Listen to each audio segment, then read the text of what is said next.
¿Cómo les va? Buenos días, tardes, noches, dependiendo de a qué horas estén sintonizándonos en YouTube o en Spotify, Deezer, Amazon Music. En todas esas plataformas nos pueden encontrar como igual con el podcast. Igual estamos en TikTok, estamos en Facebook y parece que en Instagram también. ¿Sí subes contenido en Instagram?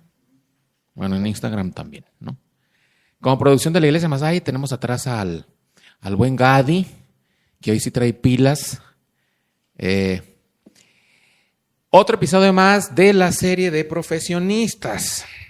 Ya saben ustedes que esta serie se hace para todas aquellas personas que, y digo personas pues desde chicos de 16, 17 años que andan queriendo estudiar o se andan desanimando. Bueno, traemos a este tipo de personas tan preparadas para que vean que pues claro que se puede estudiar, se puede llegar hasta donde nos alcance la vida si nos proponemos. Y pues aprovechamos también para sacarle jugo a nuestros invitados profesionistas de que nos compartan experiencias, tips, investigaciones. Y hoy tenemos el gusto y el honor de tener como invitada a Dulce. Ella ahorita se va a presentar, ella nos va a decir cuál es su licenciatura, su maestría, su doctorado, porque tienes doctorado. ¿Uno nada más o dos? Un doctorado. Y nos va a decir poquito por qué estudió, por qué se fue por este tipo de ramas. Y obviamente muchos se quedan por lo siguiente, sus conocimientos, sus investigaciones, los temas que vamos a tratar están bien interesantes y bien buenos. Así que por la próxima hora, espero que hora y media, nos vamos a divertir y vamos a aprender mucho. Así que, Dulce, preséntate. Hola, muy buenas noches a todos. Es un honor, Jonathan. Muchas gracias por la invitación, por invitarnos a compartir con la gente lo que hacemos. Espero no aburrirlos con mis palabras y con lo que hago. Espero no utilizar palabras tan técnicas que pueda llegar a toda la población, que se comprenda, ¿no?, qué es lo que hacemos. Mi nombre es Dulce Velázquez, soy originaria de Michoacán, pero educada y criada con costumbres muy del estado de Guerrero, porque allá fue donde viví la mayor parte de mi niñez, de mi adolescencia. Viví alrededor de 14 años en aquel estado tan bonito, tan florido, con gente tan linda, tan libre en su manera de expresarse. Tienen un lenguaje muy peculiar en Guerrero y tienen una manera de ser muy franca. Bueno, entonces yo me crié allá. Y la vida me fue llevando de un lugar a otro hasta que, pues, cuando decidí pensar en mi formación para poder después tener un trabajo, fue una corta edad, ¿no? A los 14 años, buscar, pues, salir de mi casa, del pueblo donde vivíamos en Coyuca de Catalán, Guerrero, un pueblo donde sí hay mucho comercio, hay mucho dinero, la gente se dedica a la ganadería, se dedicaba al oro, pero no hay muchas posibilidades de estudiar, que fue lo que me llevó a migrar al estado de Michoacán a estudiar la preparatoria. Porque pues yo me visualizaba teniendo una profesión, ¿no? Y me visualizaba en esa profesión estando en un laboratorio, porque tuve la fortuna de convivir con profesionales en el trabajo de mi mamá. Mi mamá trabajaba en un hospital como la recepcionista en el área de urgencias. Y pues ahí teníamos una relación muy estrecha pues con médicos, con químicos farmacobiólogos, con distintas profesiones, con distintas personas, de distintos niveles formativos. No digo educativos, digo formativos porque pues una cosa es educarse y otra formarse, ¿no? Y me gustaba mucho cuando veía a los químicos farmacobiólogos ver que se asomaran al microscopio. Me gustaba mucho verlos con su bata blanca, procesando muestras de los pacientes para ver pues, qué problema de salud tenían y de esa manera pues poder, como profesional del área de la salud, contribuir con los médicos para orientar bien la estrategia para el tratamiento de esas personas. Entonces a mí me gustó mucho ver esas batas blancas, ver el instrumental de laboratorio, y cuando decidí irme de ese pueblo a Uruapan, Michoacán, a estudiar la prepa, pues ya iba con un objetivo, ¿no? Con algo que me había planteado, todavía no muy claro, pero ya algo planteado. Michoacán estudié la preparatoria y después de la preparatoria, pues la formación profesional como químico, farmacéutico, biólogo, que también tiene pues muchas vertientes como profesión, es una profesión fascinante, yo qué les puedo decir, ¿no? Cualquier joven que yo me encuentro y que los veo dudosos y me dicen, ¿qué me recomienda estudiar? Pues yo les digo químico farmacéutico, porque es fascinante la profesión. Cuando uno se está formando en esa área, ves la gran versatilidad que tienes para trabajar. Puedes desde emprender hasta trabajar en la industria de los alimentos, en la industria farmacéutica, en cualquier tipo de industria, ¿no? Se puede acomodar un químico farmacobiólogo, pero pues a mí no me gustó nada de eso. A mí me gustó la investigación científica. Y en la investigación científica anduve brincando de una disciplina a otra, buscando aprender. Primero, como químico farmacobiólogo, ves los problemas ambientales que hay. Y uno de mis primeros intentos por dedicarme a la investigación pues fue en un área donde se dedicaban al tratamiento de aguas y al estudio de las aguas, ¿no? De la limnología, es el campo que estudia todo esto. Y allá aprendí pues muchísimas cosas, muchas herramientas para poder ver la calidad del agua que consumimos o la calidad del agua que se utiliza en un laboratorio, etcétera, etcétera. Pero pues ahí no era el camino, ¿no? Después de esto tuve la oportunidad y el honor de conocer a un investigador egresado de la Universidad Michoacana, de la Escuela de Químico Farmacobiólogo, que regresó a la universidad a un año sabático porque él se fue a hacer su doctorado al Instituto Politécnico Nacional, al CINVESTAP, e hizo su doctorado como farmacólogo. Entonces, ese doctor, ese mentor, primer mentor que tuve, me invitó, bueno, estaba buscando, no me invitó directamente, él estaba buscando un estudiante que le ayudara con meter manitas al protocolo de investigación que estaba desarrollando en ese tiempo. Y los primeros acercamientos que fue hacer o involucrarme en un proyecto que tenía que ver con el estudio del dolor en un modelo animal, ¿no? En un modelo en rata. Yo nunca me imaginé en la vida que me iba a tocar trabajar con un modelo animal y específicamente para manipular a las ratas, ¿no? Ratas de laboratorio, esas ratas blanquitas, todas bonitas que uno ve, ojos rojos. Y yo nunca en la vida me había metido y me había involucrado en entender qué es el proceso del dolor, y cuando me empiezan a platicar a mí qué es esto y cuáles son todas esas estructuras del cuerpo humano que están involucradas, pues me empieza a fascinar. Y en ese proyecto donde se hablaba del dolor, lo que querían conocer es sobre, por ejemplo, aquellas proteínas que se encuentran en las células que suelen ser los sitios a donde los fármacos actúan y nos reducen el dolor. Y el modelo consistía en algo que no tenía que ver como analgésico, sino en una sustancia que actualmente se utiliza para el tratamiento de la disfunción eréctil, el famoso sildenafil. Y a mí cuando me dijeron el sildenafil, yo dije, caray, ¿qué es eso? ¿Qué tiene que ver el sildenafil con el dolor? O sea, como lo que yo estoy pensando ahorita. Sí, no, estamos acostumbrados, ¿no? Pues la disfunción eréctil, ¿no? La reproductividad del hombre, etcétera, etcétera. Entonces, ya cuando me involucro más intelectualmente con entender el modelo con el que íbamos a trabajar con el doctor en ese año sabático, pues me empezó a gustar mucho, porque cuando se habla del dolor, sí se habla de las sensaciones que tenemos, por ejemplo, cuando nos quemamos, cuando nos cortamos, pero no todo queda ahí, no todas las señales quedan ahí, sino que al dolor los seres humanos le damos una interpretación y lo relacionamos con algo.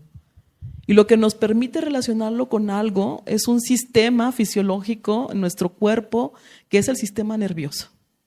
Y es cuando a mí me empieza a interesar y a llamarme la atención y decir, yo quiero saber más acerca del sistema nervioso. Pero empecé con un modelo de dolor agudo, que era dolor periférico en una rata. Órale. Y eso me fue llevando Eso detonó todo, ¿no? al camino. En ese tiempo, pues ya no continué mi formación con el doctor que venía del Cinvestav, porque pues en ese tiempo nació mi hija, fui una mamá muy joven. Que aquí la tenemos enfrente, aquí Pau, tenemos ¿verdad? a mi niña de 23 años. Lo que no me permitió, porque pues uno adquiere ya responsabilidades de casa, de mamá y esposa, y etcétera, etcétera. Entonces eso me impidió irme a estudiar a la Ciudad de México, pero no quedó ahí, ¿no? Siempre cuando uno se plantea metas, tiene un objetivo claro, buscas los caminos. Sí. Buscas los caminos. Entonces terminé mi formación profesional, me titulé con ese proyecto al que me invitó a trabajar este primer mentor que tuve, el doctor Vinicio Granado Soto, es doctor en farmacología. Y me titulé y yo decía en mi mente, yo me quiero seguir dedicando a la ciencia, quiero seguir haciendo investigación, me gusta la onda del sistema nervioso, sin saber en qué problema me metía. Me gusta la onda, entonces tengo que encontrar a alguien aquí en Michoacán, porque estaba en ese entonces en Morelia, Michoacán. Tengo que encontrar a alguien que trabaje este tipo de temas. Y los caminos me fueron llevando en el proceso de trámites para entrar a la maestría en farmacología básica al Centro de Investigación Biomédica de Michoacán, el CIBIMI, que es un centro de investigación del Instituto Mexicano del Seguro Social. Ahí me llevó a conocer a mi mentor, que hasta ahora es mi maestro y conservamos una amistad, que es el doctor Ignacio González Burgos. Él es un neurocientífico muy experimentado, que ha abordado muchos temas que tienen que ver con el tema del funcionamiento del sistema nervioso, particularmente con la activación de mecanismos plásticos.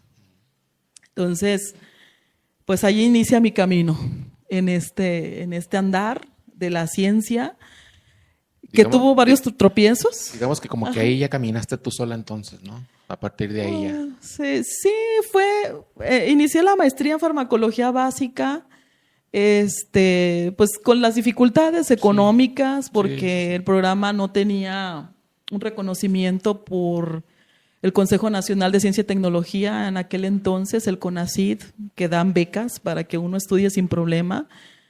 Pues ahí trabajaba y estudiaba en la maestría. Ya siendo mamá, pues me tenía que repartir como en 20 personas. Pero teniendo una meta clara, pues todos los caminos se van abriendo y hay cosas que no puedes explicar, casi siempre dices la vida y Dios, o no sé, siempre te pone ángeles y te pone guías en el camino. Y una de esas guías pues fue mi maestro, el doctor Ignacio González Burgos, que fue donde yo inicié trabajando con modelos, también en modelos animales, en ratas, donde se exploraba los efectos de un síntesis exacerbada de un neurotransmisor, ¿no?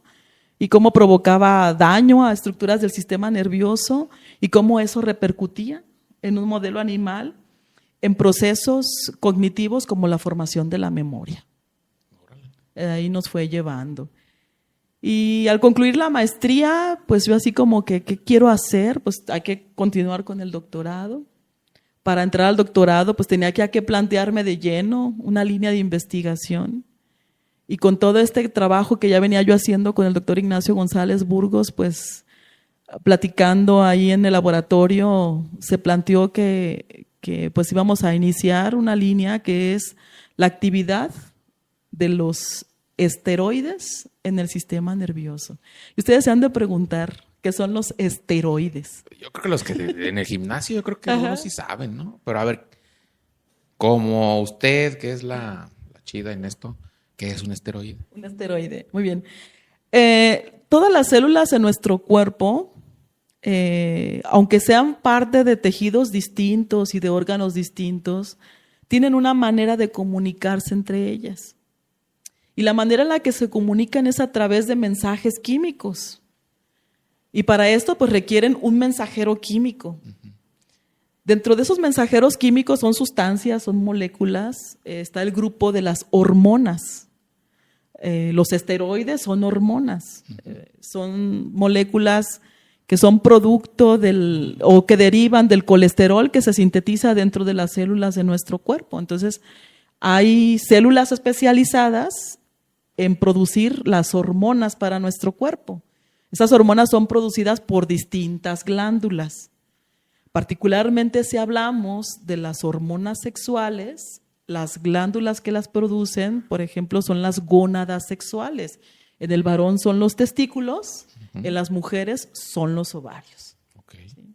Entonces, la línea se fue por el camino de las hormonas sexuales femeninas. Y particularmente explorando el tema de las hormonas sexuales femeninas, no sé si ustedes han escuchado hablar en algún momento de los estrógenos y de la progesterona. Los estrógenos son, por ejemplo, los que ayudan en el proceso de ovulación en la mujer y forman parte como mensajeros químicos junto con la progesterona durante el ciclo sexual mensual de la mujer, ¿no? Para cuando una mujer menstrua, que una mujer sangra, pues ahí los estrógenos están involucrados, pero pues no nada más el papel de los estrógenos es regular el ciclo sexual de la mujer, sino que como son hormonas, las hormonas pues son producidas por sus glándulas, pero llegan a distintos tejidos y órganos y células de nuestro cuerpo a través de la circulación sanguínea. Entonces la cosa no para ahí. Los estrógenos y la progesterona llegan a través de la circulación sanguínea también al sistema nervioso. Y ahí hacen un relajo en el sistema nervioso. Hacen un relajo porque pues en el sistema nervioso pues es responsable de lo que somos, de cómo nos comportamos, es el responsable de que pues seamos capaces de regularnos emocionalmente. El sistema nervioso también participa en el control de los actos motores, ¿no? De la manera en la que caminamos. Por ejemplo, si aprendemos a nadar o a andar en bici, de cómo se van perfeccionando los movimientos para que el movimiento sea más refinado, más ágil, más veloz. Entonces, el sistema nervioso está involucrado en todo. Y si hablamos además del sistema nervioso y hablamos de las hormonas, pues las hormonas llegan y echan su relajo ahí, ¿no? Porque son las responsables de la expresión de muchas conductas en los seres humanos. ¿Cuáles serían esas conductas? Si hablamos de las hormonas sexuales, pues en las mujeres, la expresión de la conducta sexual y reproductiva. Esa es una de las conductas que regulan los estrógenos y la progesterona. Pero no nada más eso, ¿sí? Sino que también están involucrados en regular los procesos de formación de memoria, del aprendizaje, de poder hacer cálculos matemáticos, también están involucrados ahí. Entonces, cuando se toma la decisión de activar esta línea de investigación que tiene que ver con la actividad de las hormonas sexuales femeninas en el cerebro, pues ahí se diseña un modelo, o bueno, más bien ya el modelo ya estaba diseñado, pero quisimos ver el efecto de la deficiencia de las hormonas cuando las hembras entran a una etapa al declive hormonal, que si lo hablamos en las mujeres, estamos hablando de la menopausia.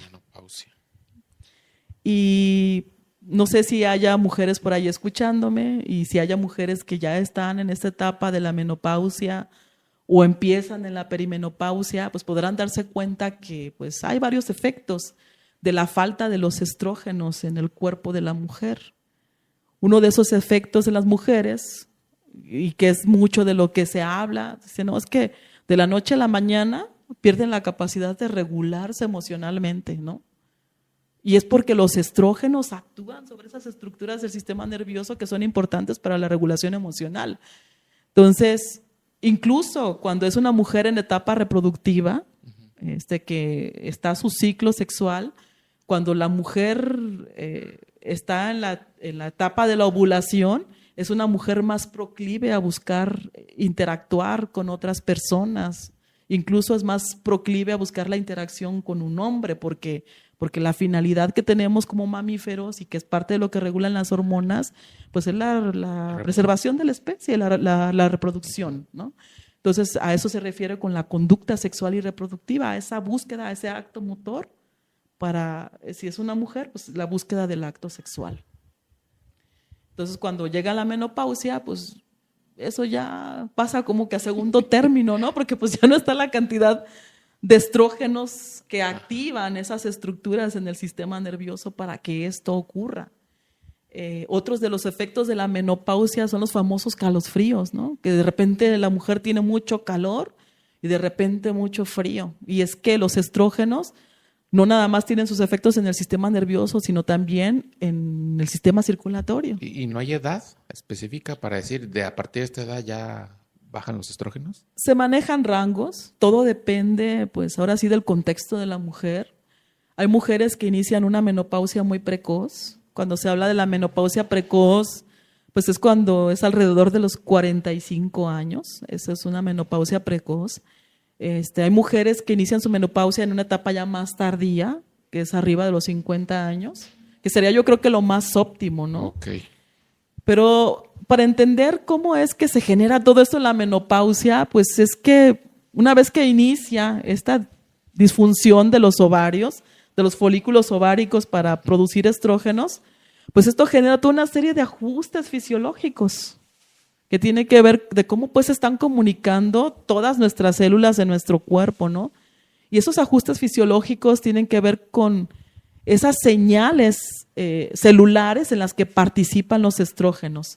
Particularmente si hablamos del sistema nervioso central y si hablamos de los procesos de memoria, de los procesos de aprendizaje, pues estas estimulan a las neuronas. Los estrógenos estimulan a las neuronas para que éstas se mantengan excitadas por más tiempo y que eso facilite la formación de las huellas de memoria y que cada que uno vaya y recurra a un recuerdo, pues se activen esas neuronitas que fueron moduladas por la actividad estrogénica. Y por eso lo sienten mucho, ¿no? Es un sentimiento muy intenso, ¿no? Sí.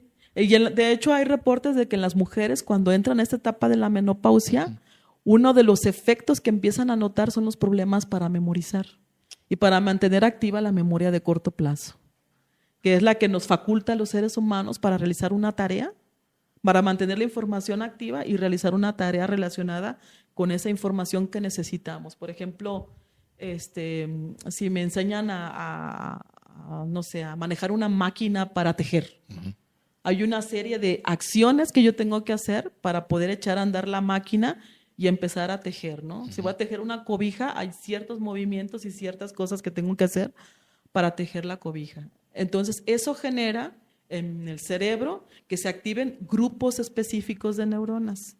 Entonces, ya cuando me dejen solita en el trabajo para aprender la máquina, para empezar a tejer, tengo que recordar cada secuencia, cada acto motor para empezar a utilizarla y hacer la actividad. Entonces, eso requiere de la actividad de neuronas específicas, que son las neuronas que tenemos en la parte más frontal de nuestra corteza, de la corteza prefrontal. Y los estrógenos están involucrados ahí. Entonces, las mujeres cuando entran a estas etapas, pues empiezan a mostrar estas dificultades o a hacer referencia a que tienen dificultades para aprender y dificultades para memorizar. Y todo depende del contexto también. No, en el hombre es distinto. Bueno, en el hombre lo que comanda y lo que modula esto en su sistema nervioso son sus hormonas sexuales, que son la testosterona, los andrógenos, ¿no? Particularmente la testosterona. Nada más que en el hombre el proceso de envejecimiento gonadal es un poco más tardío en el tiempo. Tal es el caso que el hombre conserva capacidad reproductiva como hasta alrededor de los 60 años, ¿no?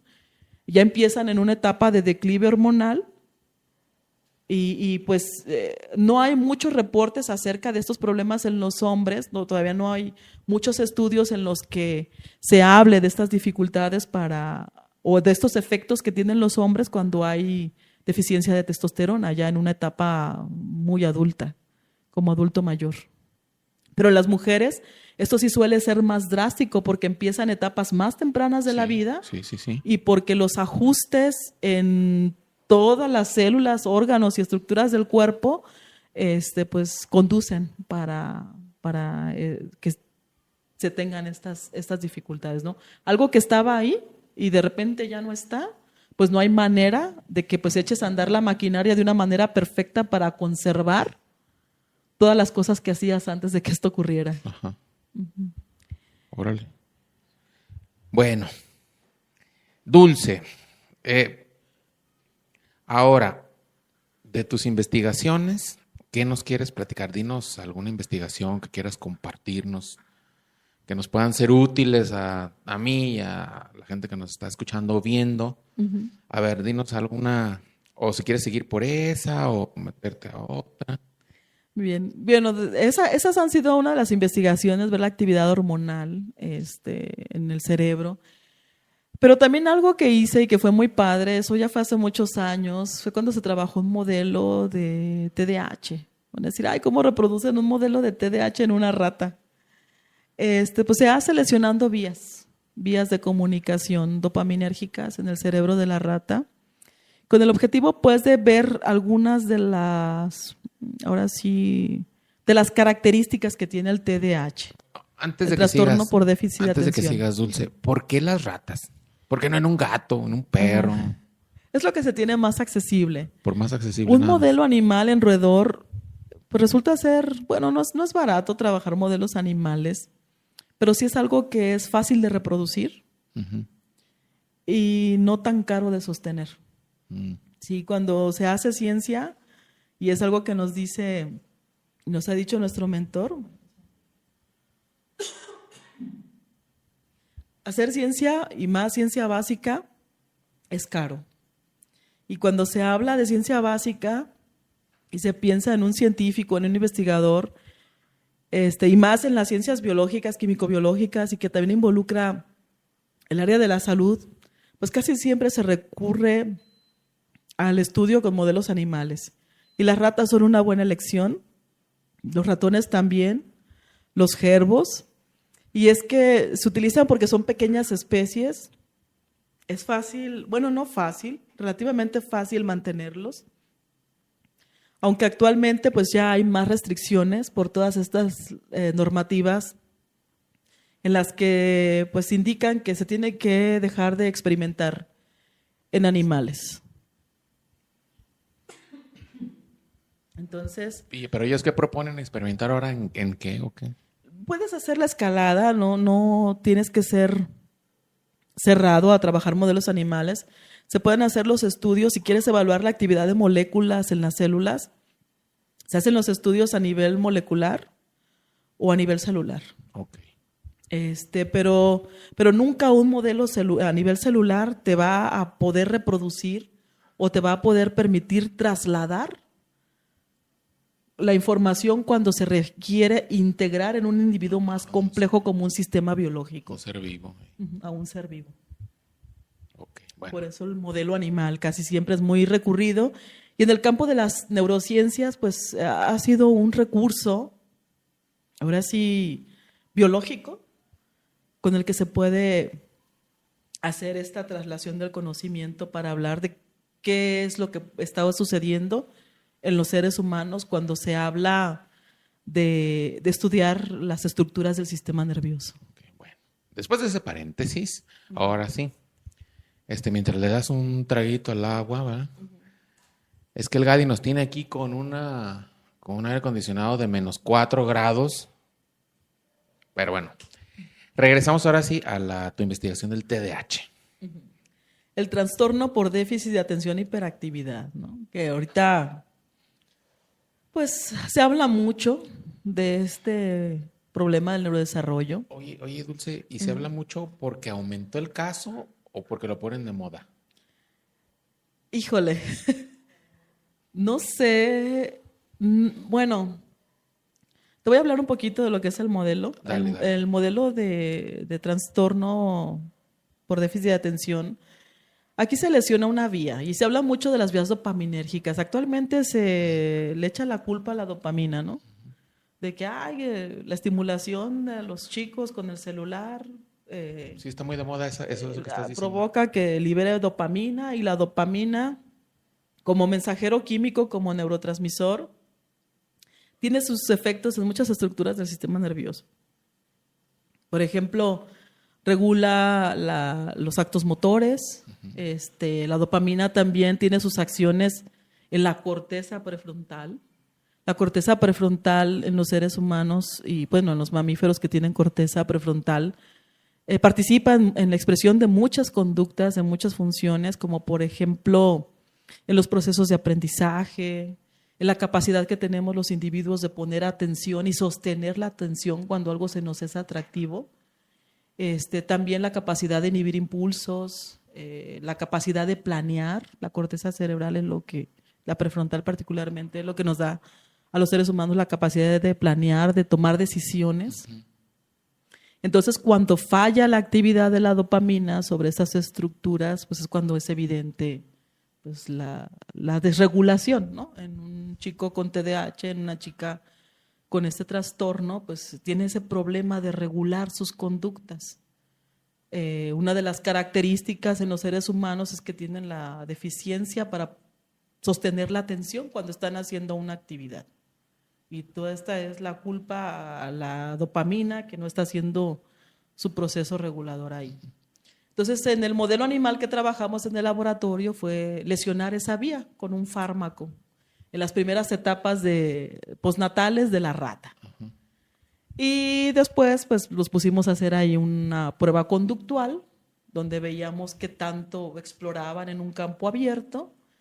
Y pues se cuantifica, pero no todo queda nada más en cuantificar el cómo se comporta la ratita y cómo es que está manifestando algunas de las características del trastorno, sino que también nos fuimos a estudiar sus neuronas, sus células de regiones muy específicas. Entre esas regiones muy específicas que trabajamos fue en unas neuronas que están muy bonitas, son neuronas medianas espinosas porque tienen una forma de estrella. Y que resultan ser estas neuronas medianas espinosas como esos filtros de información que provienen de estas áreas, por ejemplo, de todos los estímulos que recibimos y que van a filtrar la información hacia la corteza cerebral. Okay. Entonces ahí fue donde encontramos una serie de cambios plásticos derivados de la alteración provocada por la dopamina en este modelo del trastorno por déficit de atención. Y eso ya da un norte porque como conocimiento básico, pues está hablando que en el trastorno, cuando de veras se hace un diagnóstico adecuado, pues se está hablando de que hay ahí modificaciones o hay cosas distintas neurológicamente hablando, que no se reproduce pues en otros individuos de los que se dice son normales, ¿no? De los que se dice, porque hablar de la normalidad en los seres humanos es muy relativo, ¿no? Es muy relativo. ¿Qué es lo normal, no? Sí. Por ejemplo, estamos acostumbrados a decir, es que los chicos en la escuela tienen que estar quietos, poniendo atención y reproduciendo lo que el maestro les dice. Eso, francamente, no es, porque si hablamos de un niño, hay cosas que no debemos olvidar y que no deben de olvidar los maestros, que no deben de olvidar todos los que los rodean, de que los niños tenemos, cuando somos chiquitos, tenemos una gran capacidad de fascinarnos con todo lo que vemos que es novedoso. Y si no nos resulta novedoso, pues ya, ¿no? Pasa al filtro y al segundo término, pero todo lo que es nuevo, todo lo quieren experimentar. Y hay una frase que decía Albert Einstein, ¿no? Y esta frase iba más dirigida a los adultos. Decía que el que perdiera la capacidad de fascinarse, más le valdría estar muerto. Sí. Porque pues la capacidad de fascinarte es lo que te da las ganas de ir a explorar, experimentar y es lo que te da las enseñanzas en la vida, ¿no? La experiencia, lo que te hace cambiar muchas veces tu conducta o adecuarla dependiendo del entorno, del contexto en el que estés, ¿no? Entonces, si hablamos de las escuelas y de lo que está muy en moda ahorita, que el TDAH y también de los trastornos del espectro autista, pues no deberían de verlo tan catastrófico, ¿no? Sino que más bien buscar la manera de apoyar a estos chicos a dirigir su atención o a desarrollar habilidades, pero no marcarlos y no marginarlos como suele hacerse actualmente y discriminarlos. Oye, Dulce, ahorita hablaste de que a la ratita tú le moviste, le alteraste Una vía. Uh-huh. una vía con una droga. Con un fármaco. Con un fármaco. Sí. Ya nosotros los seres humanos, ¿verdad? Que tú dijiste que es después de la posnatalidad, o sea, nuestros bebés. En lo que le rodea a un bebé, ¿qué le puede alterar la corteza, el lóbulo prefrontal, así se llama, ¿no? Uh-huh. ¿Qué le puede alterar? Que le pueda producir un TDAH, pues. Tú le inyectaste, tú le pusiste un fármaco a nuestros bebés.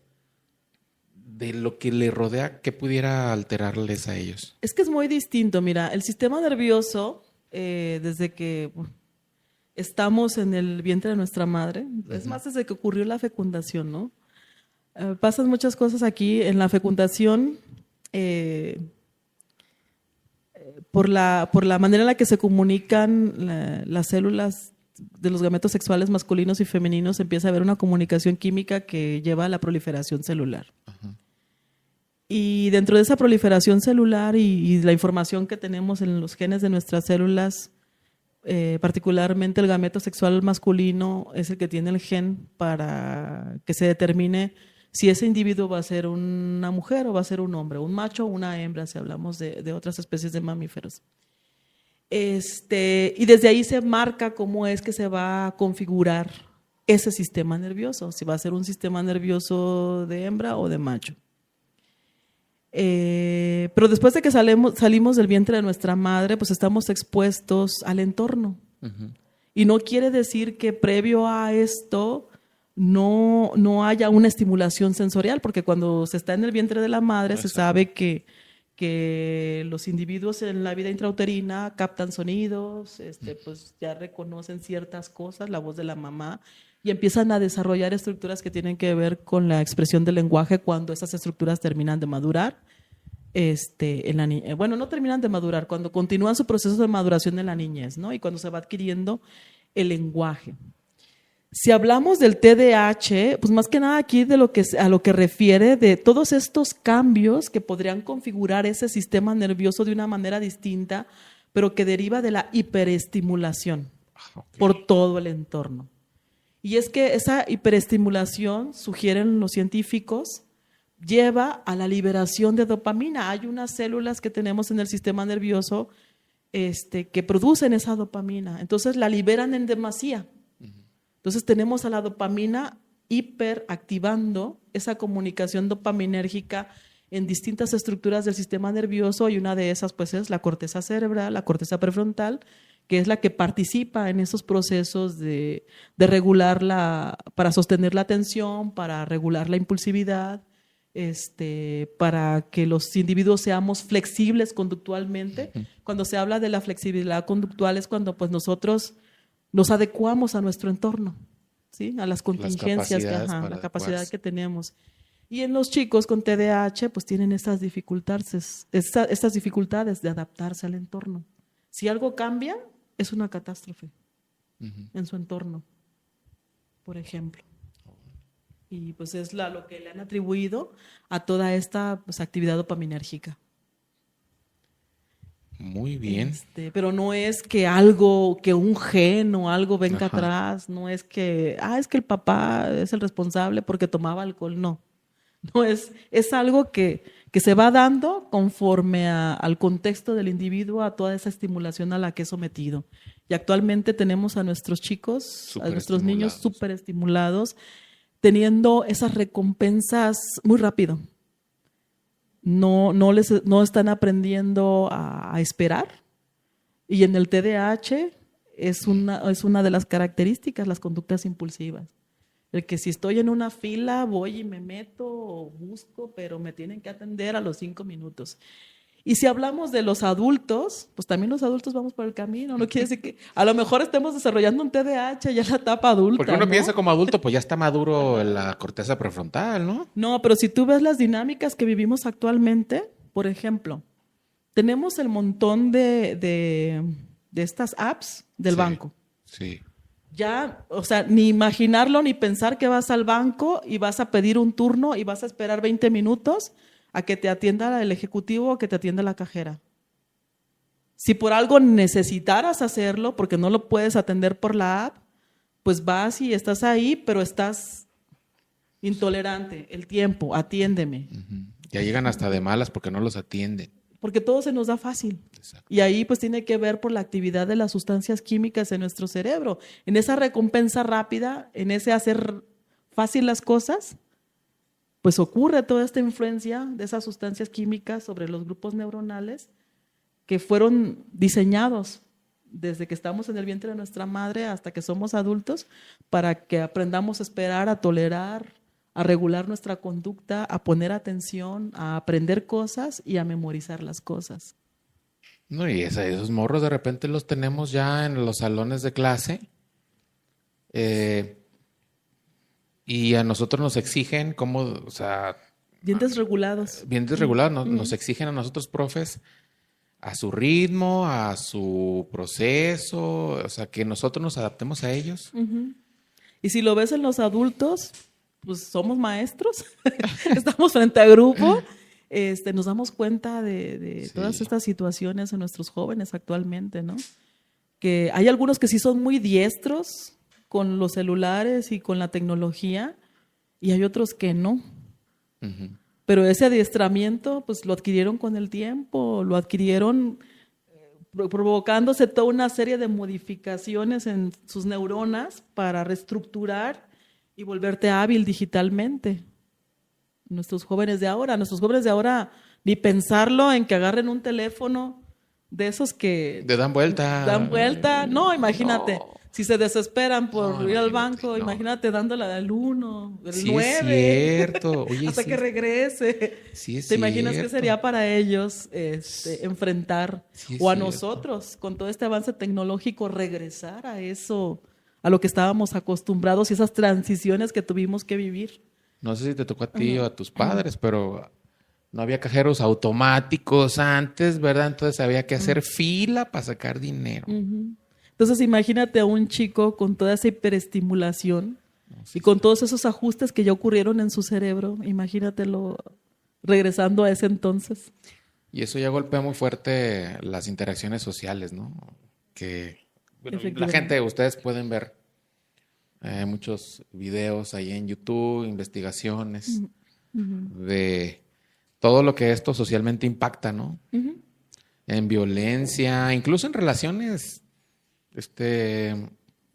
relaciones románticas, ¿no? Ya no hay, si no me sirves, vamos, el que sigue. Sí, y si Espérate, ¿y la paciencia dónde está? Claro. La tolerancia, la empatía. Y si se pudiera hacer un escaneo, o sea, que tuviéramos ojos de Superman y que dijéramos, a ver, voy a ver cómo están sus mensajeros químicos, voy a ver cómo están actuando las hormonas, que se pudiera hacer ese escaneo, estaría genial, ¿no? Para ver, Sí. qué es lo que se está cambiando ahorita y cómo se está reestructurando su cerebro para que tengamos esas conductas que se expresan ahora, ¿no? Algo muy importante también dentro de lo que ha sido el camino y que me ha interesado como dedicándome a esta parte de la investigación que es tan divertida, es también todo esto que tiene que ver con los procesos de reajustes que vive el cerebro adolescente, que también es otra situación que, pues imagínate, ¿no? Un cerebro adolescente vive todo un recambio, toda una... Pues, bueno, pasó por un proceso de formación en el vientre de la madre, en la etapa fetal, todo lo que fue la primera infancia, después la niñez, y luego llega la adolescencia, donde tienen a lo más alto la expresión de la actividad hormonal, donde empieza ese cerebrito a ser bombardeado por testosterona, en el caso de los hombres, y en el caso de las mujeres a ser bombardeado por la actividad de los estrógenos y de la progesterona. Se vuelve a reestructurar, pero piensa tú en un adolescente que vive en una situación de violencia. Además de todo el bombardeo que vive químicamente, todo lo social, cómo influye para que ese cerebro se reconfigure y que ya quede de una forma y que después exprese sus actos conductuales derivado de toda esa reestructuración comandada por el entorno, más comandada por esas moléculas que ayudan a que sus neuronas se comuniquen entre ellas para que se generen recuerdos y la expresión de la conducta, hagamos actos motores y todo lo que como seres humanos somos capaces de hacer. O sea, Esa es otra área que o me sea, ha fascinado, el cerebro adolescente. son unas bombas. Ujú. Y yo como padre de un adolescente, que no lo tengo, pero, pues, Pero pronto, pero pronto, sí. ¿qué recomendaciones me das para que el adolescente, pues esa bomba que tengo en la mano no explote? ¿Qué La recomendaciones? Alimentación y todo eso, ¿no? ¿Cómo le alimentación, haremos? ejercicios, buenos hábitos, A ver, dinos los algunos. hábitos, la disciplina, Disciplina. el autocuidado. Hay que fomentar el autocuidado en nuestros jóvenes. Ajá. Y hablando del autocuidado, pues es hacer ejercicio, comer Hacer ejercicio. bien, dormir lo que necesito, actividades en comunidad. Algo que se ha perdido mucho son esas actividades en comunidad. Y eso yo lo veo porque también ya no hablando de los tan jóvenes como los Ujú. adolescentes, sino los adultos jóvenes que tenemos en la escuela. Yo siempre me echo mis chascarrillos cuando les doy clases y les digo, bueno, pues nos vamos a ir de vacaciones cuando nos toca periodo vacacional. Ajá. Y les digo, jóvenes, disfruten este tiempo que van a estar en su casa, para que hagan actividades en familia, cuando desayunen en casa, convivan con sus papás, platiquen, pregúntenles cómo se sienten. Y de repente me doy cuenta, pues es que no, estamos en la misma casa, pero cada quien en lo suyo. Sí. Todo eso ya se perdió. Entonces, pensando en cómo se estructura su cerebro, esa parte de la interacción social, pues ya no se va a dar y a futuro, pues va a ser muy difícil que logren esta parte de generar vínculos Ujú. con otras personas, vínculos afectivos. Y es que está bien grueso eso, Dulce, porque pues si algo nos distingue de las demás razas es esta socialización, Ujú. pero cada día estamos más alejados del uno del otro. Me decía a mí un profe, ya no me acuerdo qué profe fue, pero ese comentario lo tengo muy... Dice él que en, digamos, no sé, en los 2000, antes de los 2000, que los gabachos nos envidiaban mucho a nosotros una cosa, a nosotros los mexicanos o latinos, que nosotros en aquellos tiempos antes de los 2000 todavía nos sentábamos a desayunar, comer o cenar toda la familia. Y dice él, vivió mucho tiempo en Estados Unidos, y que los gabachos a él le decían, es que eso sí, les envidiamos, pero una envidia de la mala. Ujú. Y estamos hablando antes de los 2000, porque allá ellos, pues el adolescente come en su cuarto, el papá todavía no ha llegado a trabajar, entonces mamá ya se sirvió, o sea, esa es su cultura. Ujú. Y él decía, fue antes de los 2000, él decía, si nosotros llegáramos a romper ese vínculo, dice, va a valer todo como de manera social, porque es lo único que nos distingue, y dejar de hacerlo, y creo que ya llegó ese día, ¿no? Ya Llegó ese día y también otra cosa que llegó y que es un problema serio de salud pública es el problema de adicciones en nuestros jóvenes, en nuestros adolescentes. Que para eso íbamos Ajá. ya, para esa investigación. Dale, dale, En dale. nuestros adolescentes. No, permite. Es que sí, tiene que ver porque, mira, hablando de las hormonas Ajá. y de toda esta reestructuración que se da en el sistema nervioso de un cerebro adolescente, si tú lo bombardeas de un entorno social hostil Sí. y además súmale a ese entorno social hostil la accesibilidad al consumo de sustancias de abuso, entonces imagínate, ¿no? Y es la epidemia, yo le llamo así, es una epidemia real que se está viviendo. Es un problema serio de salud pública. Y no nada más es las adicciones a las sustancias, sino que también tenemos la adicción al celular. Que es una adicción, sí. Ajá, la adicción al celular, la adicción a la comida. Pues, y hablando de un cerebro adolescente, le bombardeas de todo esto, piensa socialmente qué sociedad vamos a hacer en un futuro con todas estas problemáticas y dificultades que están viviendo nuestros jóvenes, nuestros Es que, niños, nuestros adolescentes y los que ya no estamos tan jóvenes. no, es que si la audiencia que nos está viendo póngase a pensar en eso, ponle pausa, ponte a pensar. Estamos viviendo en una sociedad que es una, ahora es una, en conjunto somos una bomba atómica. Y que yo, en lo personal, no creo que nos mejoremos. Creo que estamos perdiendo la batalla contra todo lo que nos rodea, ¿no? Hay países en los que ya se está viviendo esta crisis de la dificultad que tienen los jóvenes o de la renuencia que tienen a generar estos vínculos afectivos. Ya no les interesa. Ya no quieren, por ejemplo, en Japón los jóvenes ya no quieren casarse, no quieren relacionarse. En Corea. En México estamos teniendo ya el problema real de que ya no quieren vincularse afectivamente. Hablan mucho de las... porque yo escucho por ahí el lenguaje de los jóvenes. Dicen, ay, no, con este no porque es un red flag. O es un fuckboy, ¿no?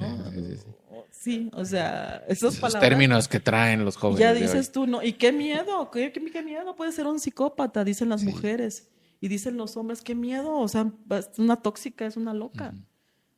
Pero es porque pues estamos como sociedad distorsionando, estamos dejando de tener actividades en comunidad que son muy buenas para la salud de nuestro sistema nervioso, el tener actividades en comunidad, porque es lo que nos hace sentir que estamos en un entorno seguro. Si vives aislado, difícilmente te vas a poder sentir en un entorno seguro. Cuando teníamos el podcast de cine, porque teníamos un podcast de cine en pandemia, Juan Carlos, espero que nos esté viendo Juan Carlos, él es un profesor de cine. Él dijo algo bien interesante cuando hablamos de un episodio de La Sociedad. Él decía, mira, antes los barrios, nos hablábamos todos los vecinos y los morrillos andaban ahí en la calle jugando y todo el rollo. De repente la ingeniería social, esto de ponernos en clústeres, en fraccionamientos, con nuestros trabajos lejos, donde necesitamos 2 horas para llegar, ahorita que llovió 3 horas para llegar, pues es que llegamos. Dice, hoy un fraccionamiento, ya no hay interacción. No. De vecino con vecino ya no hay interacción. Y eso es, yo creo, seguro que es una ingeniería social, parte también de aislarnos a nosotros, ¿no? Como para delimitarnos como comunidad. Y toda la consecuencia que tiene, ¿no? Además, hablando de temas de políticos, económicos, etcétera, si hablamos de un individuo aislado, por ejemplo, ponte a pensar ya en un cerebro no tan joven, en un cerebro de un adulto mayor. Está comprobado que cuando se vive en situaciones de aislamiento social, eso promueve más el deterioro, o sea, más rápido el deterioro de ese sistema nervioso. Entonces, quizás vamos a vivir aislados, pero más deteriorados, cognitivamente hablando de la salud de nuestro sistema nervioso. Bueno, en el adulto mayor como tal el suicidio no, pero sí hablando de la salud mental del adulto mayor, los problemas de depresión son muy frecuentes por ese aislamiento social, porque como población suelen vivir cierto grado de invalidación. Y te lo digo porque pues mi mamá es un adulto mayor, hace unos días, bueno, no hace unos meses, ya hace un año, no tan pronto, fue a su cita con la geriatra y le aplican un test y le dicen, señora, usted tiene demencia. Así de fácil. Entonces, como usted tiene demencia, la próxima cita quiero que venga con alguien, porque usted solita no la voy a atender. Entonces, pues ya me dice, no, es que fíjate que me dijo la doctora y me dio cita para tal día y no puedo ir sola. Ok, pues ya vamos, ¿no? Cuando me dice, tengo demencia, yo así como que, a ver, espérame. Para detectar una demencia, pues tienen que hacer toda una serie de análisis clínicos, de imagen, y etcétera, etcétera, para decir que tienes una demencia y qué tipo de demencia es, ¿no? Y entonces ya voy con ella al médico y la enfermera gerontóloga, ¿cómo ha estado su mamá? Y yo, mami, ¿cómo has estado? Digo, creo que lo más adecuado es que pues seas tú, ¿no? Porque pues, yo no puedo decir qué tanto te duele la mano, qué tan mal te sientes. Y mi mamá se molestó porque dijo, óigame, o sea, ¿por qué no me pregunta a mí? O sea, ¿quién más adecuado para decirle cómo me siento que yo? No, pero es que usted tiene demencia, usted no, con su hija me voy a entender. Entonces dices tú, ¿cómo estás invalidando a una persona que todavía puede comunicarse y puede decir lo que siente? Ajá. tiene demencia y en Ajá, qué o grado, sea, ¿no?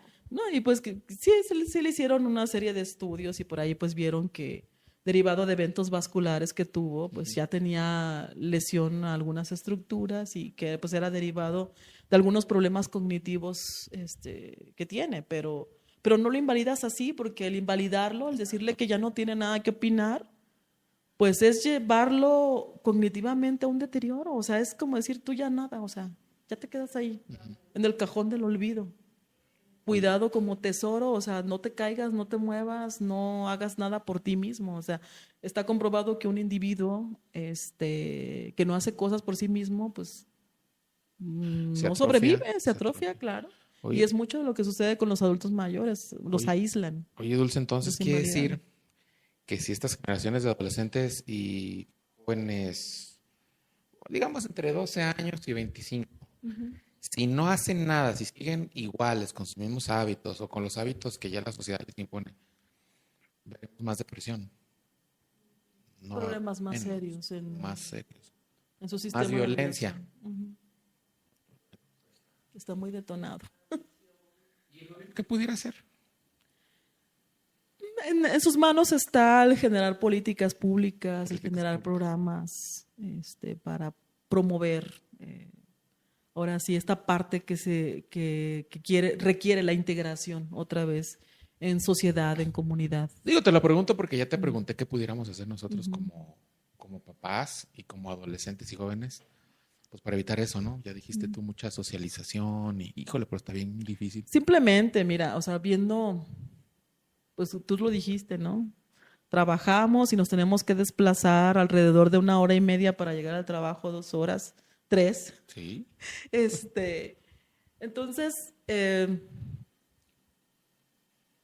yo diría que pensando en una familia, si hubiera un sueldo bien pagado, no habría la necesidad de que los padres se la pasaran trabajando todo el día para que se pueda medio vivir, ¿no? O se pueda exacto. medio tener acceso a cosas.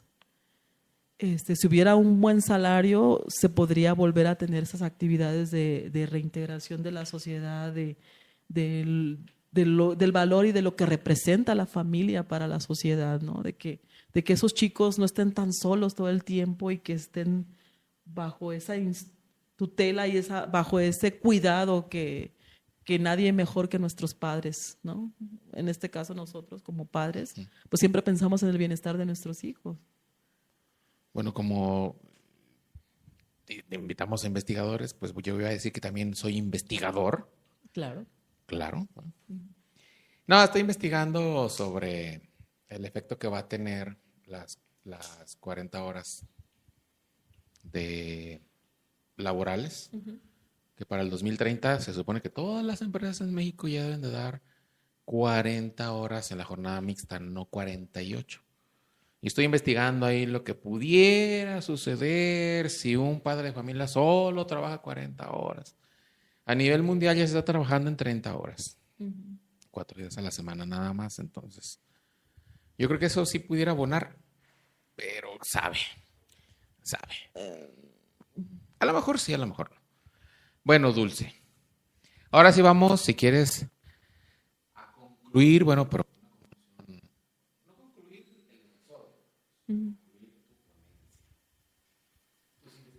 adicciones.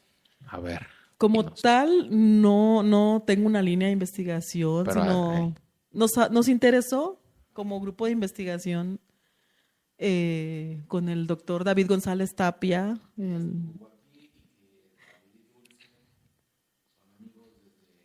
Uh, bueno, yo tenía 25 años y el doctor David 16 años. Él estaba estudiando en la preparatoria, yo ya estaba en la maestría cuando lo conocí. Mucho más joven, sí.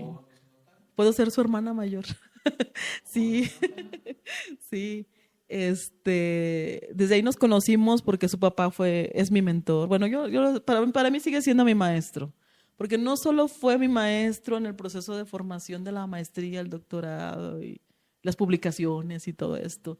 Ha sido un maestro en la vida. Yo aprendí mucho de él. El hecho de, sí, sí, y ha sido quien me ha dado los mejores consejos para mi vida, los más oportunos y los que me llevaron a tomar decisiones verdaderamente serias que cambiaron mi vida cuando yo era muy joven, sí. Pero que de veras, al tomar en cuenta su consejo, yo dije, sí, fue lo mejor que pude haber hecho. Porque si no, no me hubiera venido a Guadalajara, no estaría aquí, no hubiera hecho el doctorado y no me hubiera fascinado tanto con lo que hago y con lo que he hecho desde que tengo 22 años. Ya tengo un buen rato en este camino andado y tenía yo 22 años cuando empecé a buscar, porque yo quería ser investigadora, no sabía qué, pero tenía 22 años y hasta la fecha no ha sido un trabajo continuo, ha habido intermitencias, pero pues hasta la fecha es lo que me gusta, investigar. Hasta la vida privada de los demás. Ah, no es cierto. No, no sé crear, eso no lo investigo. De las adicciones, perdón. Sí, veníamos de la pandemia, veníamos saliendo de la pandemia, acabábamos de ser contratados por la UDG en el 2021 en el CUT Tlajomulco. Fue el 2020, ¿no? Bueno, el 2020, yo en el 2021 me incorporé. ¿No fuiste de las primeras? No. Perdón, hablando de chisme. Sí. No, fui ya la segunda. Fuiste la segunda oleada. Ronda, sí. O sea que yo soy más anciano ahí en el Sí, Cutlajo. en UDG. Y estaba yo platicándole mi sentir, le dije, mira, David, yo en este tiempo de la pandemia, créeme que estuve a punto de volverme loca. Por el encierro. Por el encierro. Al principio, las primeras semanas, el primer mes, pues bonito porque acababa de ser madre. Tengo un niño que ahorita va a cumplir 7 años. Le tocó de bebé todo este periodo de la pandemia. Afortunadamente, pues pude estar ahí gracias a la pandemia, pero sí llegó un momento en el que dices, trabajar desde casa con un bebé que llora, que pide comida, que ya se hizo popó, que ya orinó, Y que la claustrofobia. demanda el abrazo, que hay que dar clases, que cambia tu curso de la noche a la mañana a una modalidad totalmente virtual sin saber utilizar en su totalidad las herramientas digitales. Aprende a utilizarlas y a ver cómo le haces porque el curso lo tienes que concluir y tienes que emitir una calificación y tienes que asegurarte que los jóvenes aprendan. Entonces yo estuve a punto de volverme loca y empecé a observar el comportamiento de la gente y yo dije, más vale que ya regresen estos niños a la escuela y que sus padres ya se vayan a trabajar. Porque de repente salía yo a caminar y ya canijo, un niño pintado todo rubio. Yo así de, ¿qué onda? O sea, ¿por qué? O de repente veía las noticias y decía, incrementó el índice de violencia en el hogar, bla, bla. Porque alguno de los padres perdió el trabajo, vivían esta parte del estrés, de no tener el sustento, lo más básico para comer, para el médico, para vestir, ¿no? Para lo diario. Entonces, y después de ahí me voy a revisar las estadísticas y hubo un incremento en el consumo de sustancias de abuso, una de ellas era el alcohol, incremento en el índice de suicidios, detonado por el consumo de sustancias, accidentes automovilísticos, detonado por el consumo de sustancias. Y empiezo a revisar en específico en el municipio de Tlajomulco, que era el que tenía los índices más altos. Y le digo, David, este problema está encrudecido, el consumo de sustancias está tremendo. ¿Y qué lo detonó? Pues no sé si la falta de regulación emocional, los problemas de ansiedad, depresión, no sé. Pero a partir de ahí se empezó a detonar este problema de las adicciones.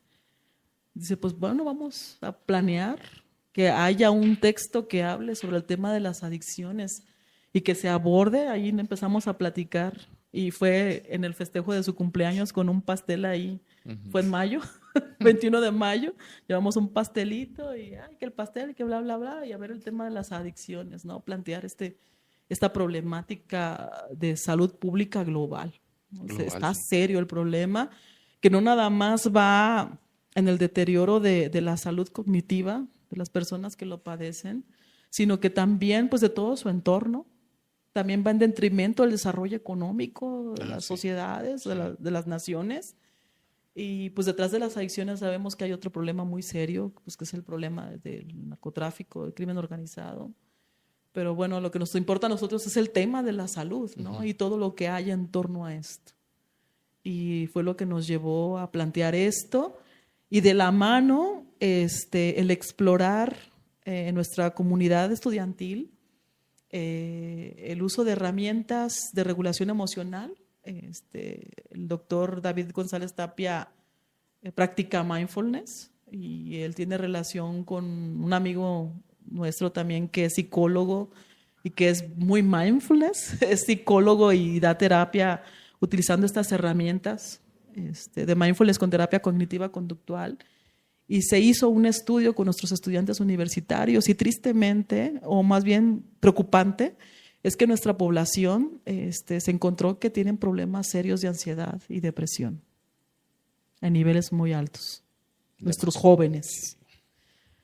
¿Y qué es lo que lo provoca? Analizando un poquito el contexto, pues el entorno violento, la falta de oportunidades, la manera en la que está Tlajomulco. Es un entorno muy proclive a que se detonen este tipo de situaciones por toda la violencia, el no tener acceso a espacios donde puedas tener una recreación, a no tener un sendero seguro, a no tener cerca tu trabajo, y que además de que no lo tienes cerca tu trabajo, el salario está paupérrimo. Sí. Como joven estás solo todo el día. A eso se le llama ingeniería social, Dulce. Víctima de la delincuencia y de muchas cosas. Y tus conclusiones que nos puedas decir de esa investigación, lo que pasa en nuestro cuerpo, en el cerebro, de las adicciones. Hablando del tema de las adicciones, yo que lo vivo en mi familia, mi hermano tiene este problema de adicciones. No es nada más el no consumo, porque pues una sustancia adictiva genera cambios a nivel del sistema nervioso central, cambios que son permanentes. No nada más permanentes, claro, no es de que ya dejo, no es como, se regenera. No es como que me dan un balazo, me sacan la bala, se cierra la herida y ya no. Okay. Dejan cambios permanentes, deterioro en estructuras como son los núcleos amigdalinos, en la corteza cerebral también quedan esas alteraciones por el consumo de sustancias de abuso. Entonces tienen que hacer toda una reestructuración y una organización, las personas que pasan por esto, pues muy disciplinada, ¿no? A diseñar, pues no sé, su plan de vida. Quienes logran salir, porque quienes no, se quedan en el viaje y con un deterioro cognitivo intelectual importante, ¿no? Llegan a quedar ya quienes no se rehabilitan como pacientes psiquiátricos. Ese es el problema que hay detrás de las adicciones. Sí, es serio.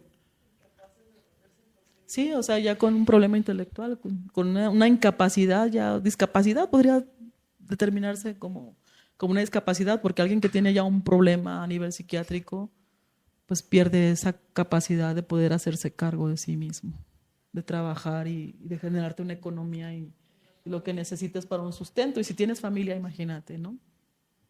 Yo hablé me encontré a Tapia, David Tapia, en la sala de maestros, no sé si ayer o antier, y le hice una pregunta que te la quiero hacer a ti. Porque de él salió cuando vino en el episodio. El episodio de David Tapia es el 64, creo. 64-65. Que si ustedes ven y no han visto el de David, bueno, es como parte uno, son complementos, ¿no? Y si ya vieron el de David, quédense hasta el final porque son como el complemento. Yo le pregunté a David algo que me llamó la atención que él dijo en su episodio. El cáncer de colon se veía muy seguido. Dice él que estamos teniendo las primeras generaciones de cáncer de colon de muy jóvenes. Y esa onda pero ¿por qué nuestros jóvenes ya tienen problemas del colon desde la adolescencia? Nuestros hábitos. Hemos adoptado hábitos de nuestro vecino más cercano. Estados Unidos. Nuestros hábitos alimenticios. Yo cuando era estudiante, te voy a comentar, parte de las instrucciones y de la formación que uno recibe como químico farmacéutico es ver aquellos procesos que tienen que ver con la industria alimentaria. Entonces, una maestra decía, un alimento entre más procesos tiene, sí cumple su función, te quita el hambre, pero no te nutre, te arriesgas a que las sustancias que utilizan para resaltar el sabor, para darle color, tengan efectos sobre tus células. Y estamos hablando de 1998, cuando yo ingresé a esa carrera de QFB, eso comentaba nuestra profesora, ¿no? Porque ella era del área de la toxicología y veía muchos de los efectos a nivel celular, pues de los contaminantes ambientales y todo esto. Pero hablando de la industria de los alimentos, sí decía esto, ¿no? Y al adoptar estos hábitos, o más bien estas cultura de alimentación que no es nuestra, y más porque la cotidianidad nos ha llevado a esto, ¿no? La manera tan rápida en la que vivimos actualmente, pues ya no pensamos en preparar un alimento nutritivo, en un alimento sano, sino lo que tengamos más al acceso. Y esos alimentos pues no aportan mucho, ¿no? La comida rápida, las hamburguesas, bueno, están sabrosas de vez en cuando. De vez en cuando. Pero ¿no? las pizzas, los yogurts. Pues todo lo que se calienta en el horno de microondas, lo instantáneo. En el microondas. Y eso altera nuestra flora normal intestinal. Las bacterias que tenemos en el intestino tienen una función que es participar en los procesos de digestión de los alimentos, ¿no? Además de pues, las enzimas y otras cosas que hay del proceso de digestión de los alimentos para que sean nutrientes que que puedan llegar más fácil a todas nuestras células. Entonces, al alterar a esas bacterias, pues estás pues alterando todo el proceso digestivo. Y esas sustancias que no terminan por degradarse y facilitar su llegada a otro lado, pues se quedan ahí y ejercen sus efectos tóxicos de nuestras células del colon.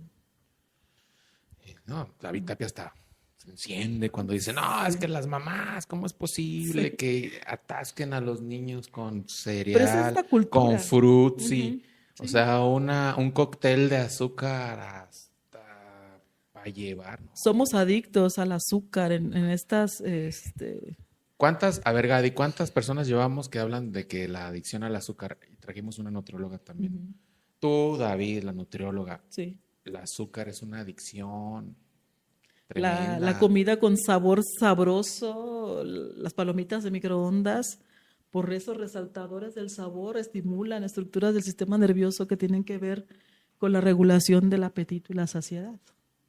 El famoso glutamato de las papitas, de las que no puedes comer solo una. Es por el glutamato. Es por el glutamato monosódico, ¿no? Y vas y te comes toda la bolsota, pues es que tienes ahí a tu amplificador del sabor, ¿no? Aumentador del sabor. Pues es que no sé si pues no sé, ando preocupado, triste, no sé ¿a dónde vamos a parar, Dulce? Si hiciéramos una encuesta de qué alimento prefieren nuestros jóvenes, vas a recaer en que piden carbohidratos. Bueno, te voy a decir algo. Carbohidrato. Te voy a decir algo. Yo por mucho tiempo fui jefe de recursos humanos y entonces en una empresa, que no voy a decir el nombre, contratábamos servicio de comedores industriales. Cuando, pues ya sabes, ¿no? El bueno, bonito y barato, que no se me enfermen de la panza, pero que nos salga baratón, el comedor industrial. Muchos de que nos están viendo saben qué es. Y cuando entrevisto a un posible proveedor, me trae una lista bien rara. Me llegó una lista así. Los demás me habían traído menú y todo. Y él me trajo una lista muy rara. O sea, la vi yo. Y no venía el menú, venían carbohidratos. Sí. Dice, ¿cómo me dijo aquella vez? Mi propuesta 1 es tantos carbohidratos, mi propuesta 2. Digo, oye, pero yo necesito ver ¿qué les vas a dar a la raza, no? Nada, dice. Y me explicó. Dice, yo en aquel tiempo tenía unos 23 años, me dice. El pico de nuestros obreros de producción se da como a las 3 horas, 4, no, como a las 2 horas y media de haber entrado. Y sí, es cierto. Y luego comenzamos a bajar. Y justo antes de empezar a bajar en nuestra cresta de productividad de este día, hay que parar, que son las 4 horas. Por eso generalmente a la mitad de la jornada está la comida. Dice, necesitas volver a llenar de carbohidratos. para que te aguanten las 4 horas más difíciles. Entonces dije, pues entonces, perdón, gente, ¿va? Ustedes comprenderán esa estrategia. Les dije, pues el menú más cargado de carbohidratos. Sí. Y sí funcionó. Sí. Sí funciona. Fíjate, y es que no nada más es eso, ¿no? O sea, con el carbohidrato, ¿qué le das tú a las personas? Un alimento que lo va a estimular. Le va a dar energía rápido y lo vas a tener ahí, ¿no? Trabajando. Pero además, si hablamos de un alimento industrializado, que te dije, te comenté, alteran la flora intestinal de estas bacterias buenas que hay en nuestro intestino y que ayudan en el proceso de digestión de los alimentos. Pero eso propicia el crecimiento de bacterias que no son buenas. Y es aquí donde se producen todas esas alteraciones que derivan en un cáncer de colon. Y si hablamos de los alimentos ricos en carbohidratos, pues todas las alteraciones que provocan pues, los carbohidratos en el sistema nervioso. En el sistema nervioso La adicción. van a- Sí, pues la recompensa rápida. Ajá. Está sabroso, tiene buen color. La coquita, Venga. ¿verdad, amiga Ajá. Di? Sí, pues eso es... La pausa que refresca, diría. Sí. Una Pues es que campaña. sí está buena, pero... Mira, la nutrióloga, Sí. la nutrióloga que trajimos, Cesarelli, ¿no? Ella dice cantidad y frecuencia. Esa es la Ajá, clave. sí, claro. Cantidad y frecuencia, gente, cantidad y frecuencia. Sí. A ver, ya por último, ahora sí, Dulce, porque ya tenemos hambre. Y luego el Gadi me empieza a presionar. Regresando al estudio del dolor, ¿qué conclusiones llegas con el dolor en el ser humano? ¿Es bueno tener dolor? Porque luego la gente piensa, no, si yo pasara por la vida sin dolor, sería mejor.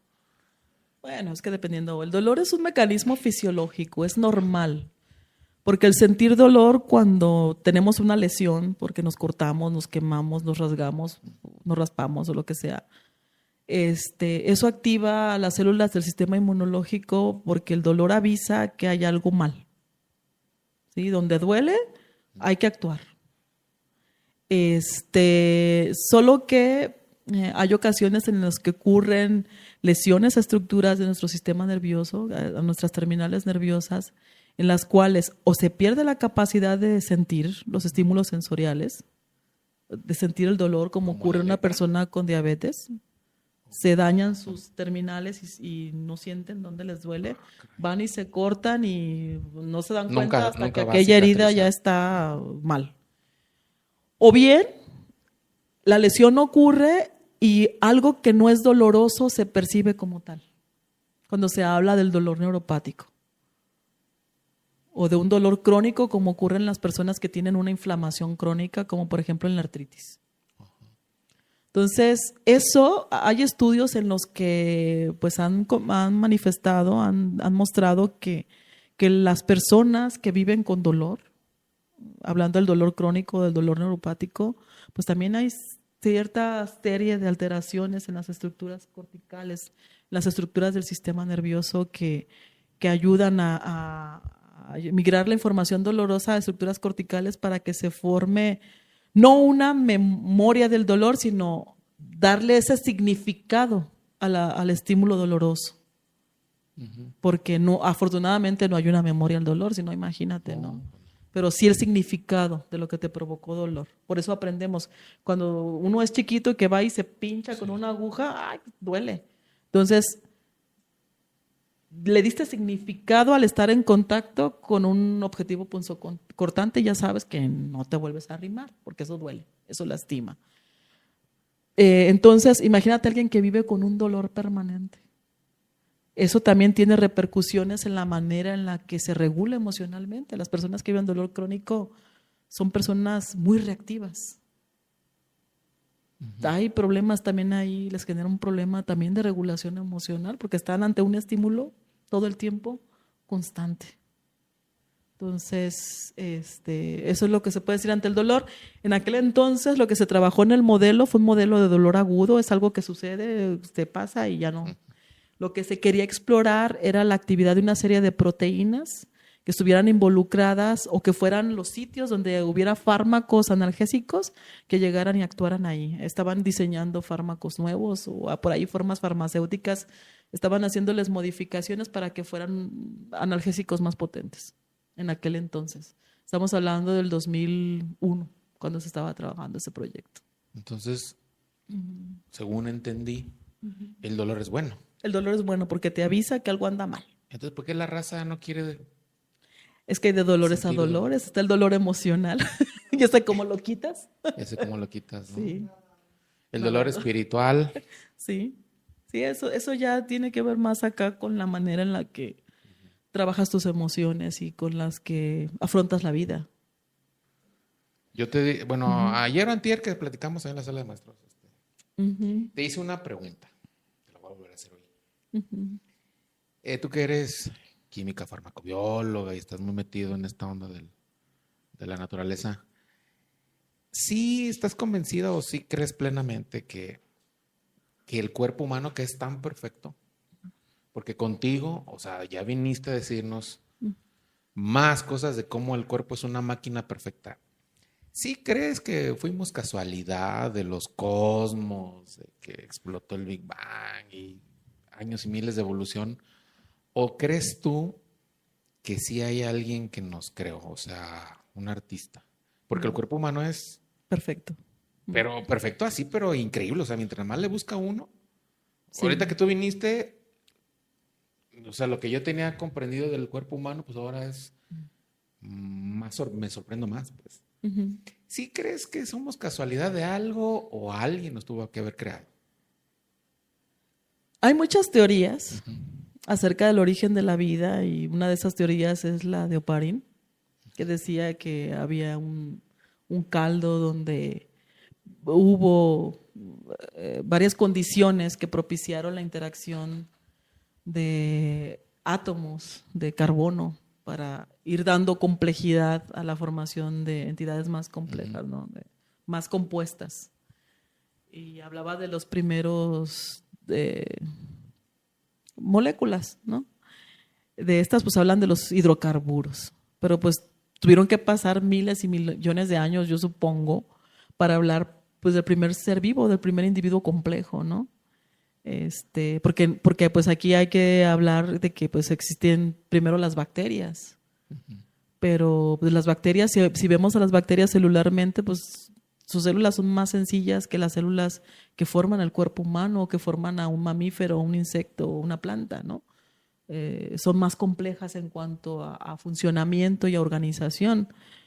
Entonces tuvieron que pasar millones de años para que se constituyera un individuo más complejo y sobre todo para que fuera evolucionando hasta tener un ser humano.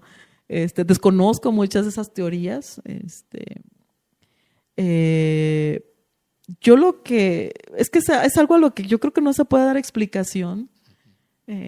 Simplemente si hablamos de la perfección del cuerpo humano, yo creo que sí hay una creación De alguien. de alguien, ¿no?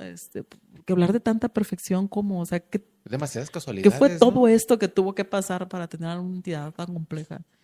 Simplemente en ciencia, pues se busca darle explicación a las cosas, pero pues hay cosas que ocurren y no las puedes explicar. Entonces, ¿a quién le echas la culpa si no las puedes explicar, ¿no? ¿Quién fue? ¿Quién fue? ¿Quién fue? Entonces, sí debe de haber por ahí alguna energía, una fuerza, alguna entidad, si quieren, podemos llamarle alguna deidad que creó esta máquina tan perfecta, ¿no? Como somos los seres humanos. Los creó perfectos, pero nosotros nos volvimos imperfectos en el camino.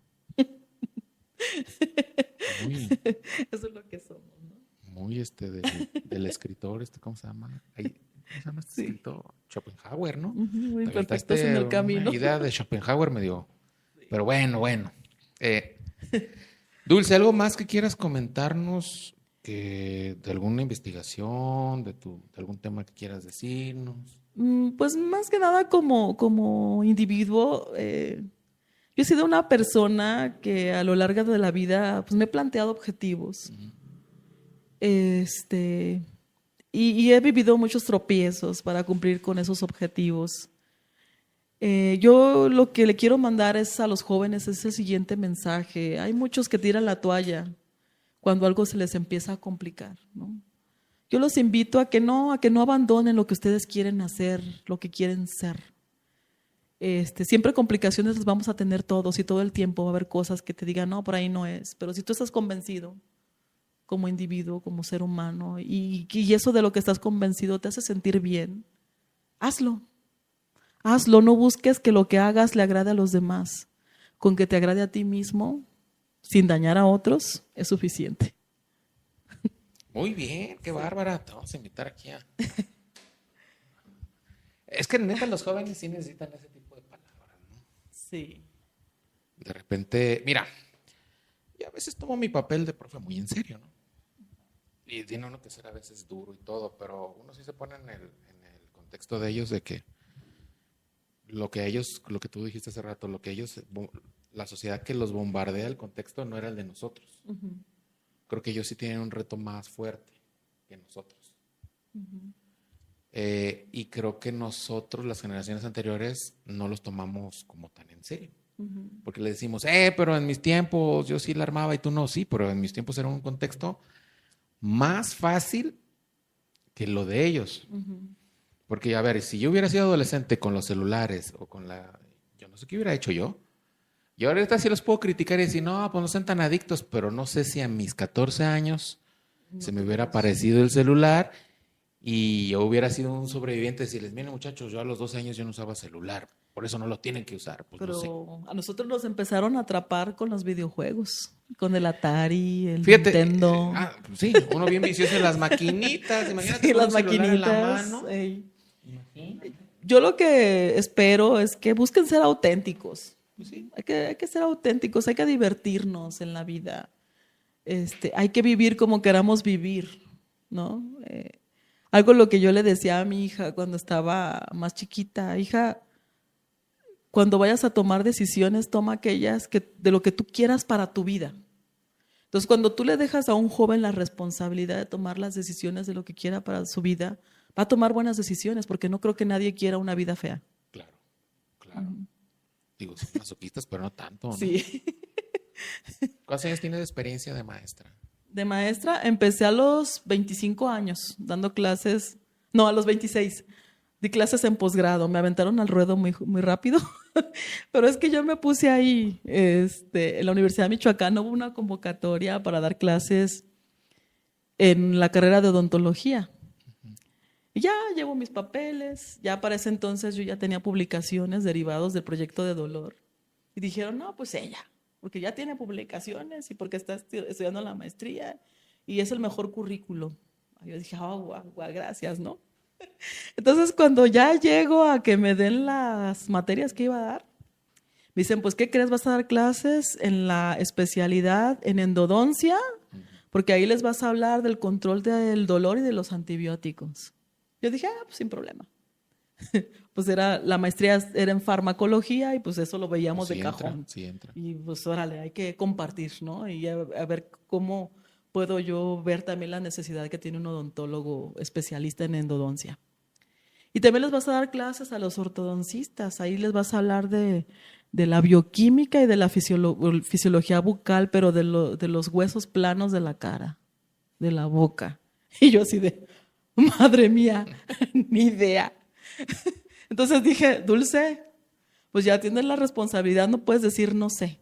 Me metí a estudiar para poder sacar un curso de manera decorosa y pues hasta la fecha, quienes fueron mis estudiantes en esa generación, pues son mis amigos. Al principio se me quedaron viendo así como que, ¿cómo esta niña nos va a dar clases? Porque ellos ya eran más adultos, ¿no? Y ya después entendieron que pues sí había cosas que tenía que compartir con ellos. Mi primera experiencia como maestra en especialidad, ¿no? Fíjate que Dulce y Humberto dijeron lo mismo para las nuevas generaciones. Dulce dijo, ni modo de decir no sé, déjame. Y Humberto también nos lo dijo en su episodio, ¿no? El mecánico. Cuando se le apareció la oportunidad, pues, la tomó, vámonos. Él era quedarse aquí en Guadalajara en su comodidad o empezar a viajar por todo el Pacífico. Quedarse aquí era estancarse, viajar por el Pacífico era crecer, pero pues dice él, pues, irme a Sonora, a arreglar coches, Mazatlán. Eso es, hay que ser arrojados. Sí. Arrojados. No pasa nada. Bueno, nuestra dinámica rápidamente es que nuestro último invitado, Dulce, te dejó una pregunta. Uh-huh. Y al final tú vas a dejarle una a nuestro próximo invitado, que es mañana. Va. Dice la pregunta, ¿qué recuerdo se va a ir contigo hasta la muerte? ¿Bueno o malo? ¿Qué recuerdo se va a ir contigo hasta la muerte? ¿Sabes qué es lo bonito de vivir como uno quiere?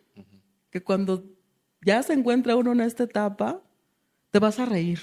Bueno, al menos yo considero que de ese recuerdo me voy a reír. Se me va a pintar una sonrisa en la cara, en la boca, porque no me quedé con ganas de hacerlo. No afecté a nadie, eso sí, pero no me quedé con ganas de hacerlo. De hecho, los que estamos más rucos, nos pasa eso a veces, ¿no? Piensas en una decisión y una sonrisa se te pinta porque dices, ¿estuvo bien? Sí, estuvo chido, sí, es que ese no quedarme con ganas de hacerlo fue defenderlo, o sea, estar convencida de que yo quería dedicarme a la investigación y que parte de dedicarme a la investigación pues era también la docencia, el compartir. Y me voy a ir con una sonrisa, quizás no me iría con la gran fortuna porque no te da riqueza el dedicarte a la investigación y menos científica. en México. Pero al menos sí me voy a ir satisfecha porque parte de las publicaciones que han derivado del trabajo que yo he hecho han sido leídas en otras partes del mundo. Ha sido conocimiento que otras personas han utilizado para plantear un protocolo o un proyecto de investigación. Y también ha quedado para los jóvenes. Por ejemplo, el libro de adicciones ha sido algo que me ha llenado a mí de mucha satisfacción porque ha llegado a muchos lados. Ha sido un libro muy pedido. Y pues, ¿qué más, no? Un libro tan importante que habla de un tema de lo que estamos viviendo ahorita, que llega donde tiene que llegar, ¿no? A centros de rehabilitación, a bibliotecas, a secundarias, a preparatorias, a centros universitarios. O sea, yo creo que es ahora sí que la mayor de las satisfacciones. Vamos a dejar los links de cómo comprar el libro de Dulce y de David. Son colaboradores de ese libro, más otros tantos colaboradores. Ahí vamos a dejar el link de dónde lo pueden conseguir. Bueno, el libro lo pueden conseguir en la librería Carlos Fuentes. Hace poco se acaba de llevar otro lote de libros, me comentaron. Está disponible en físico en la librería Carlos Fuentes y también está de manera digital como libro electrónico. Muy bien. En la librería Carlos Fuentes. Pues, ¿alguna conclusión que quieras llegar o ya nos vamos? Agradecerte. Ha sido para mí muy grato haber estado aquí, haber compartido parte de mi experiencia, haber echado unos cuantos chascarrillos. Me divertí muchísimo. Espero que haya una segunda invitación y ahí hablarles ya más en forma de un tema más específico, pues que sirva para todos los que nos están escuchando, ¿no? Que les deje un aprendizaje y que les deje un mensaje. Sí, de hecho, esa es la idea. El siguiente episodio que tú vengas, vas a venir, vamos a invitar a David y los dos se van a aventar aquí un buen tema. Ese es el que sigue. Si vamos a tener aquí a Dulce, va a ser Dulce y David. Aquí los dos platicando, ¿no? Bueno, nos vamos. Vamos a pedirle a Dulce, terminando el episodio, que nos ponga su nombre, la fecha y una pregunta que le quieres dejar al siguiente invitado. Mientras tanto, pues ya nos vamos. Recuerden, si les late este contenido, ya saben qué hacer. No andamos de migajeros. Si les gustó, pues ahí denle like. Suscríbanse, ¿verdad, mi Gadi? Si no les gustó, pues también. Recuerden, todas las plataformas, todas, como Walcon el podcast. Nos estamos viendo la siguiente sesión. Y bueno, pues adiós. Dios les bendiga, Dios les guarde. Saludos a todos. Bye, bye.